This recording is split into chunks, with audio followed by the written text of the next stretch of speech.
परमेश्वरी भगवान की जय।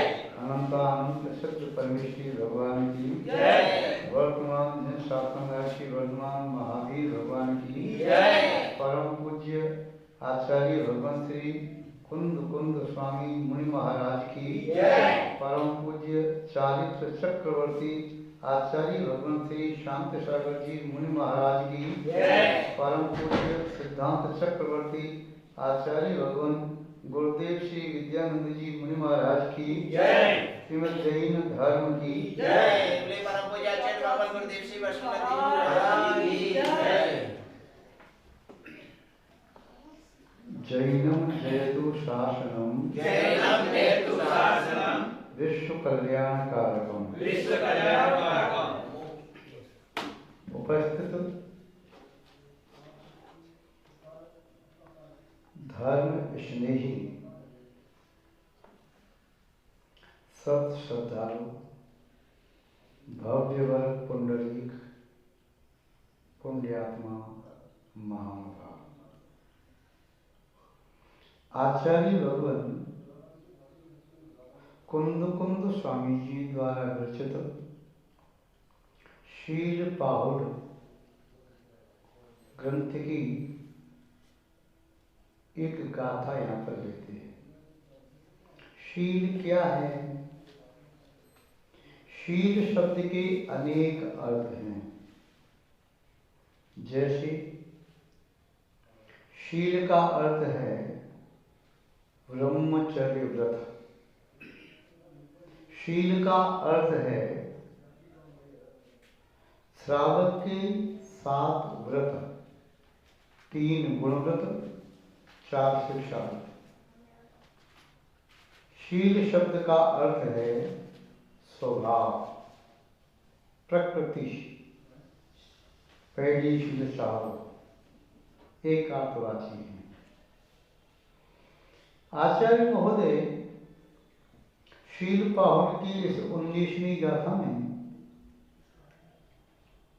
बता रहे हैं कि शील के परिवार में कितने सदस्य हैं।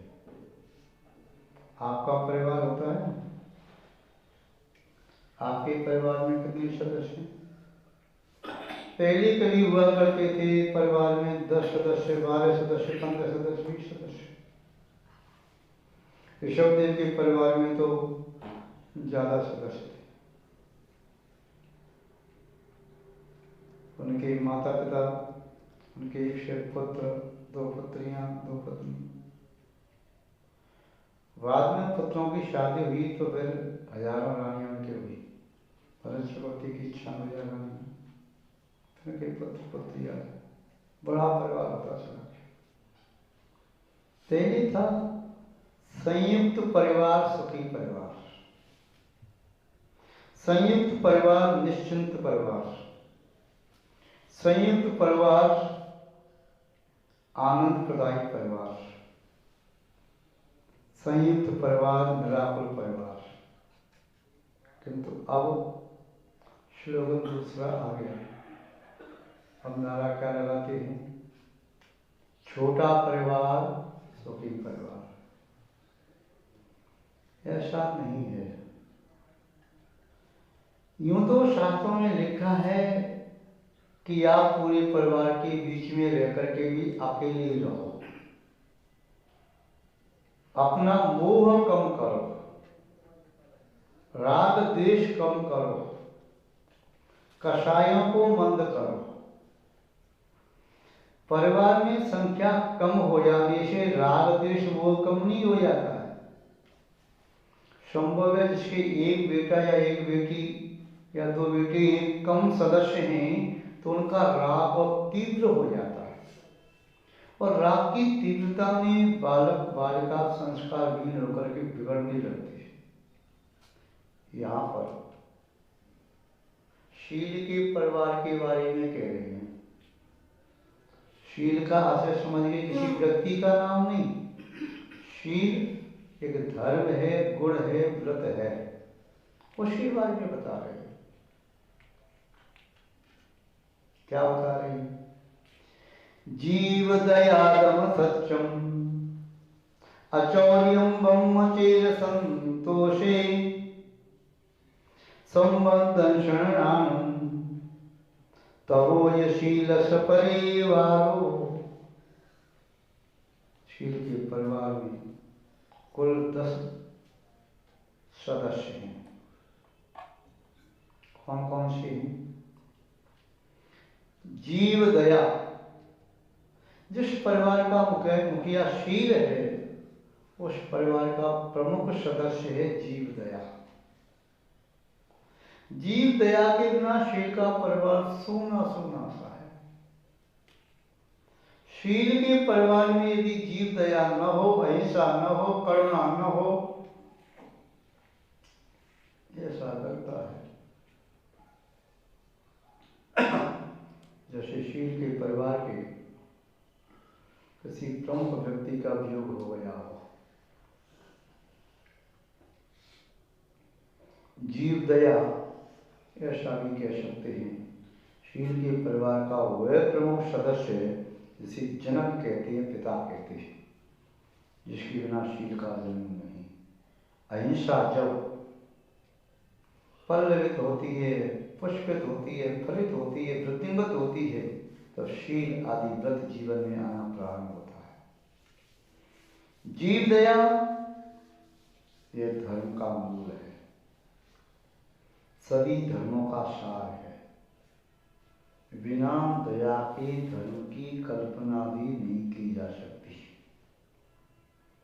जैसे कोई व्यक्ति कहे कि बिना जल की नदी, तो बिना जल की नदी की कोई कल्पना नहीं की जा सकती। क्या नहीं, कुछ।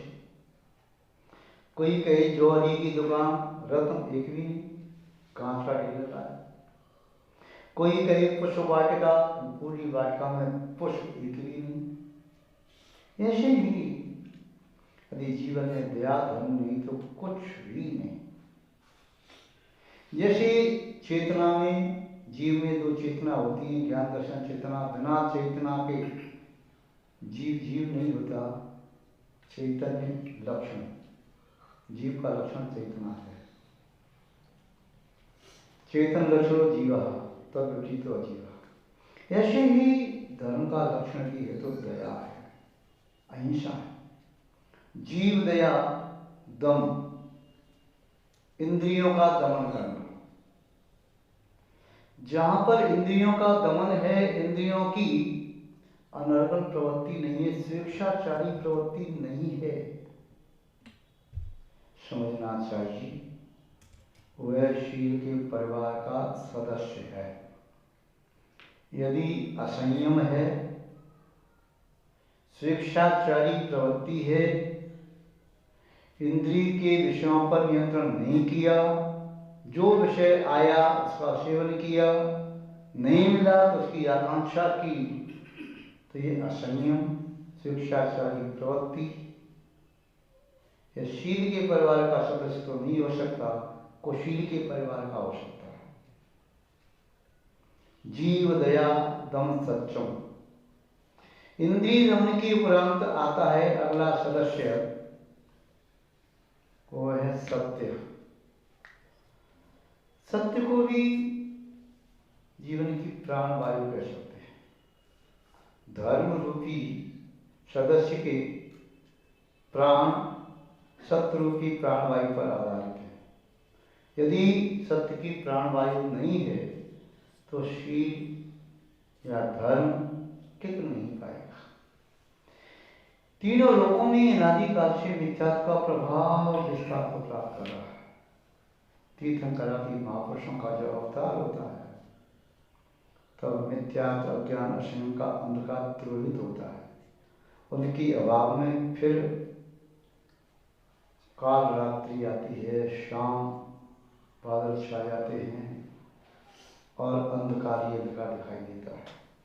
अतः सत्य धर्म रूपी पुरुष की प्राण वायु है। अचौर्यम, अचौर्य शील के परिवार का एक सदस्य है। यदि चोरी का भाव आ गया तो सत्य वहां ठहरता नहीं, जीव दया ठहरती नहीं। चोरी का भाव आ गया तो समझो वहां पर इंद्रिय के विषयों में आसक्ति है, क्योंकि अचौरी पना तभी चढ़ता है जब इंद्रियों को जीत लिया जाए। बिना जीते खाने की इच्छा, पीने की इच्छा, पहनने की इच्छा, सुनने की इच्छा, देखने की इच्छा, सुनने की इच्छा, ये इच्छा है जब वैध रूप से राजमार्ग से वस्तु प्राप्त नहीं होती है तो अवैध रूप से इलीगल रूप से उन पदार्थों को प्राप्त करने का प्रयास करता। तो अचौरी भी शील के परिवार का एक प्रमुख सदस्य है। आगे कह रहे हैं ब्रह्मचर्य संतोषे, ब्रह्मचर्य, ब्रह्मचर्य भी शील के परिवार का सदस्य है। बिना ब्रह्मचर्य के शील का परिवार अपने आप में शून्यवत है। यूं कहें कि शील के परिवार का प्रधान सदस्य न कहकर के शील रूपी धर्म की आत्मा ही ब्रह्मचर्य है। ब्रह्मचर्य के बिना शील रूपी धर्म आत्मा विलीन हो जाएगा, केवल शरीर रहेगा, मर्दे की तरफ से रहेगा। इसलिए ब्रह्मचर्य को भी शील परिवार का एक मुख्य सदस्य माना। ब्रह्मचर्य संतोष और संतोष वृत्ति जो अपने स्वभाव की ओर प्रवर्तमान है, स्वभाव को प्राप्त करना चाहता है, विभाग से दूर होना चाहता है, आत्मा के लिए प्रवृत्ति करना चाहता है, वह संतोष वृत्ति को धारण करे, क्यों तृष्णा इस जीव को निश्शीलवान बना देती है। तृष्णा जीव के जीवन में कुशील के संस्कार का आविर्भाव करती है। इसलिए शील में रहो, मर्यादा में रहो, अनुशासन में रहो, व्रतों के बंधन में रहो, स्वभाव की ओर गमन करो, अपनी ब्रह्म स्वरूपी आत्मा में रमण करो। ये तभी संभव है जब जीवन में संतोष हो, कर्म सिद्धांत का परिज्ञान हो, जो मुझे प्राप्त हो रहा है मेरे ही कर्म का फल प्राप्त हो रहा है, किसी दूसरे के कर्म का फल मुझे मिल नहीं सकता और मेरी कर्म का फल कोई दूसरा प्राप्त कर नहीं सकता। संबंध दर्शन सम्यक दर्शन, सम्यक्त भी शील के परिवार का सदस्य है। यदि सम्यक्त नहीं तो शील के परिवार के सभी सदस्य रोगी हो जाएंगे, मरणासन हो जाएंगे, और सम्यक्त है उनके परिवार के सभी सदस्य जीवंत हैं, ऊर्जावान हैं, तेजस्वी हैं, क्रियाशील हैं। सम्यक्त ही यूं कहें धर्म की चेतना है, धर्म का मूल है, उसके बिना वृक्ष की वृद्धि संभव नहीं। किसी वृक्ष की जड़ काट दो तो सूख जाएगा, बीज न हो तो वृक्ष कहां से आएगा। सम्यक्त के उपरांत भी जितने भी चेतना में गुण प्रकट होते हैं भी वास्तव में यथार्थ हैं, सम्यक रूप में हैं। सम्यक दर्शन, राण और ज्ञान भी शील के परिवार का सदस्य है। यहाँ शील आ गया, ज्ञान आ गया, क्योंकि आचार्य पंडित स्वामी शील कौर में कह रहे ज्ञान क्या है। अर्हन्ते स्वभक्ति सम्मतम दंसर्णेन सो विशुद्धम शीलम विषय विरागो ज्ञान प्रकेशम वरुणि। अनंत भगवान में भक्ति होना यही संपत्ति है।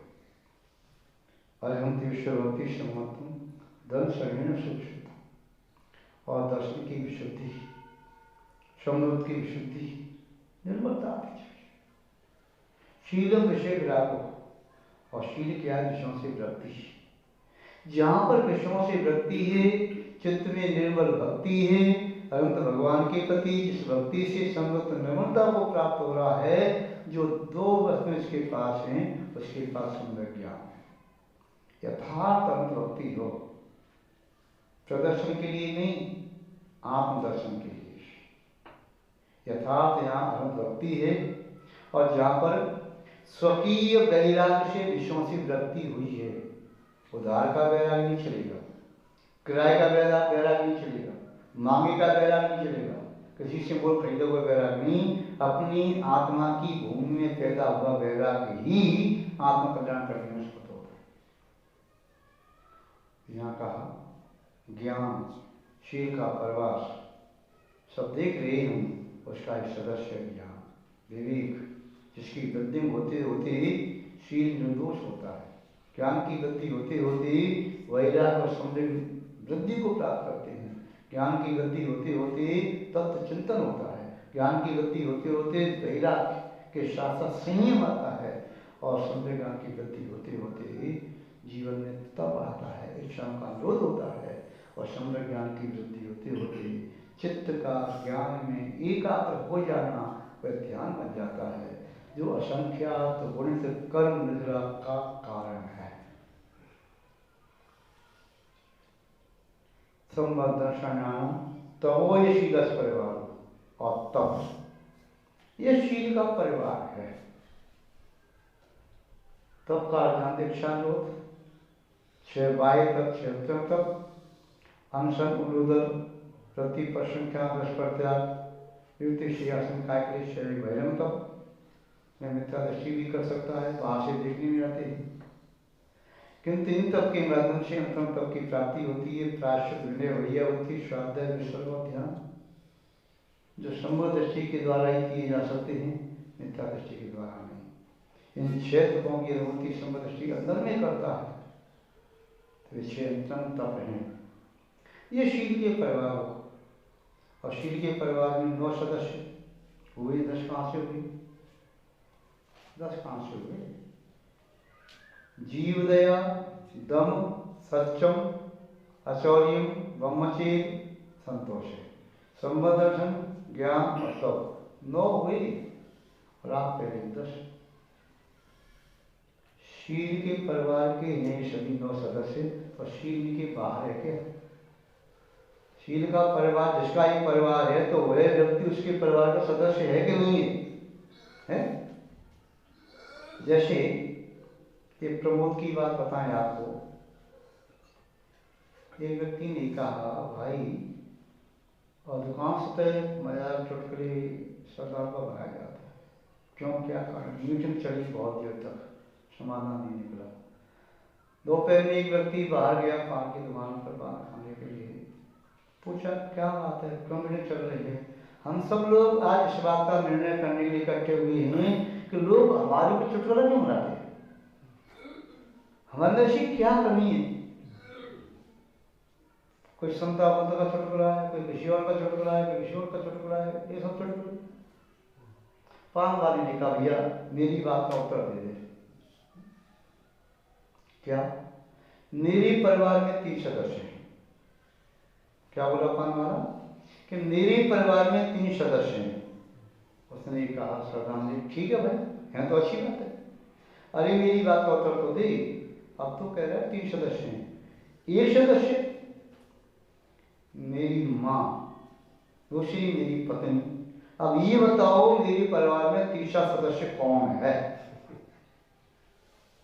वो सरदार सिर्फ जाने लगा, कौन है भाई, नहीं मालूम।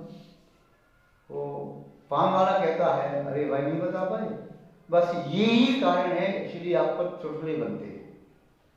अब बता तो दे, चुटकुले बनते, अच्छी बात है। तीसरा व्यक्ति, मैं नथु पान वाला। ठीक है, वह पान आपके वहां गया, मीटिंग पुनः प्रारंभ हुई, तो उसने कहा, भाई समाधान मिल गया। क्या समाधान मिला? मेरी बात का उत्तर दो तो मैं बताऊंगा कि सरदारों पर चुटकुले क्यों बनते हैं, ये बताओ। देखो मेरे घर में 3 सदस्य हैं, अच्छी बात है। बोले कौन? एक मेरी माँ, एक मेरी पत्नी। बताओ तीसरा कौन?